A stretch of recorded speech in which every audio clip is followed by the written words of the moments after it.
Okay, so I'm continuing to give my refutation of the points brought forward by Sam Geppi in his presentation against Sidereal nakshatras with tropical Rashi, which he gave on the KRS channel.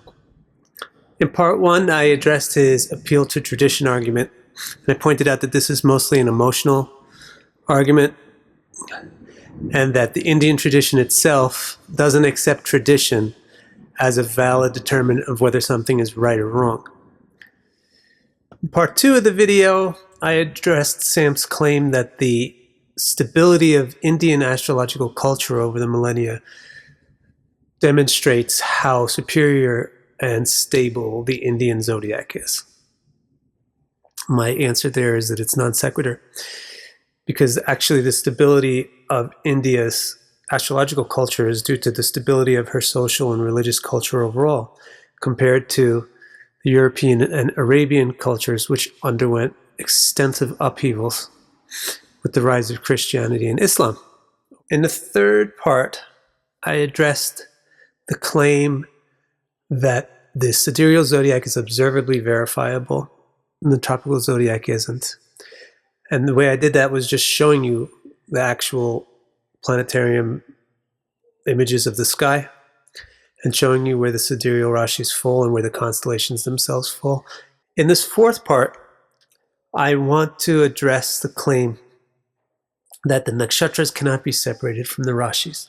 For example, we very often hear people say, "How can Magha be anywhere but Leo?" My humble submission is that this way of thinking results from poorly understanding the symbolic underpinnings of the nakshatra.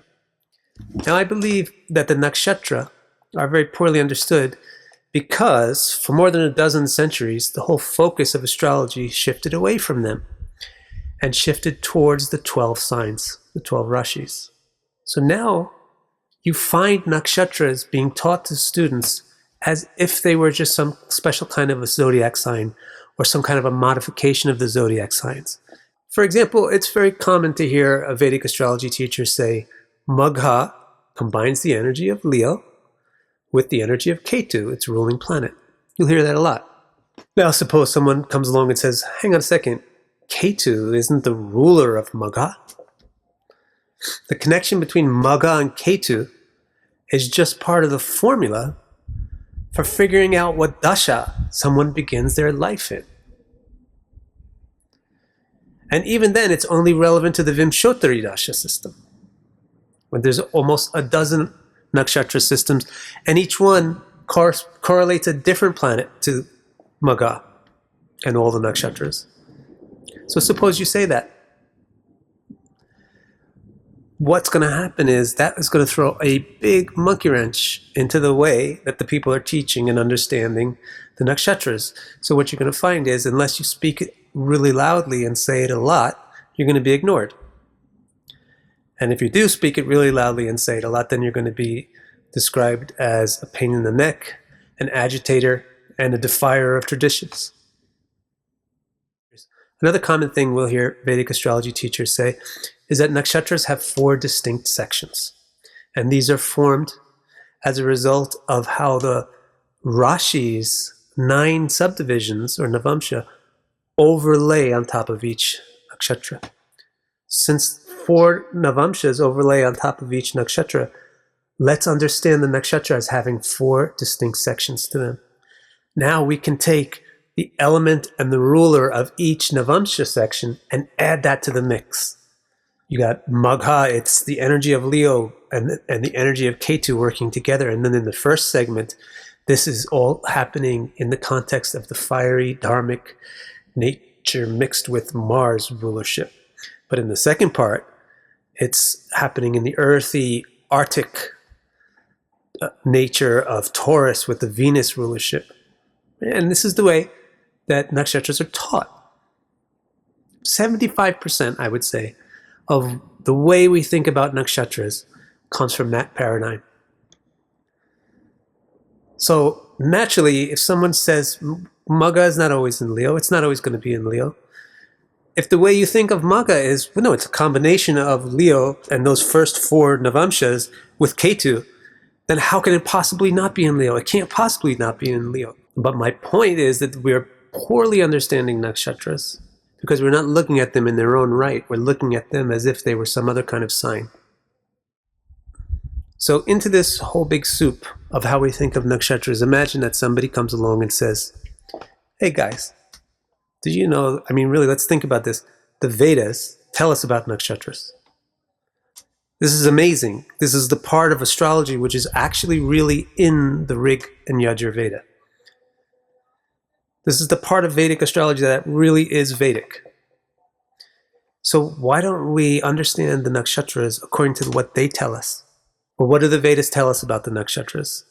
The Veda tell us the deity for each nakshatra, and that's almost it. So I've heard famous teachers say, well, that's not enough information. We need to make up some new stuff. But I wrote a book called 27 Stars, 27 Gods to show, to demonstrate that this information about which deva is in which star is more than enough to understand all the essential traits of each nakshatra. You don't have to resort to describing the nakshatra as a combination of its sign and its navamsha coincidences and some dasha rulership. You don't have to resort to that at all. You can just stick with the way the Vedas describe them. I definitely agree that certain nakshatra have a lot in common with certain Rashi, but I would submit to you that this is probably part of what explains why different periods in history have different traits that flourish amongst the people at that time. For example, when Magha is in Leo, we have an age of monarchy. And then when Magha leaves Leo, the age of monarchy ends. So when there's a coincidence of synergistic nakshatra and Rashi, then the symbolism of that nakshatra can more easily become a part of the manifest world. I'd also like you to consider that, okay, Magha works pretty well with Leo, but what about some of the other ones? There's some nakshatra that seem like they have more synergy with other Rashis than the one that they're in the sidereal system. For example, Bharani. Bharani seems to be a lot more resonant with Taurus than with Aries. Ardra doesn't seem to have much in common with Gemini, but it may have more in common with Cancer, deeply emotional, or some other sign. Purva Palguni, for example, being in Leo would be much more resonant to being in like Libra, or Taurus, or Scorpio, or even Virgo. So what I'm saying is, sure, some of the nakshatra are very resonant with their Rashis in this sidereal systems, but some of them aren't. So my proposition, my proposal, my submission to you is that if you're willing to make the effort to suspend all that stuff that you learned about nakshatras, them being combinations of padas and Rashis and all this nakshatra rulership stuff, if you can suspend that and are willing to try to understand them the same way the Vedic people describe them to us, as the locations of deities, then all of a sudden it'll be very easy for you to understand how Magha could be someplace else besides Leo. And it would also be much easier for you to understand why the Vedas talk of the nakshatras the way they do. For example, in the Vedas themselves, you'll always find that Kritika, not Ashvini, is taken as the first nakshatra. And Bharani, not Revati, is always taken at the last. So how can that be? How can anything except Ashvini be the first nakshatra at the beginning of the zodiac? How can anything but Revati be the end? I don't know. Ask the Rig Veda. Ask the Yajur Veda. Why does it take Kritika as the first and Bharani as the last? If you investigate this question a bit, you'll discover something interesting. You'll discover that the Vedas, according to the way that we linguistically date them and so on, they were probably last revised about 3,000 years ago. And if you look at the point of the northerly equinox 3,000 years ago, you'll find that it was actually in Kritika. Now, if you remember from my previous video where I described how the zodiacs are defined, that northerly equinox defines the beginning of the heavenly sphere. And I explained why in the previous video.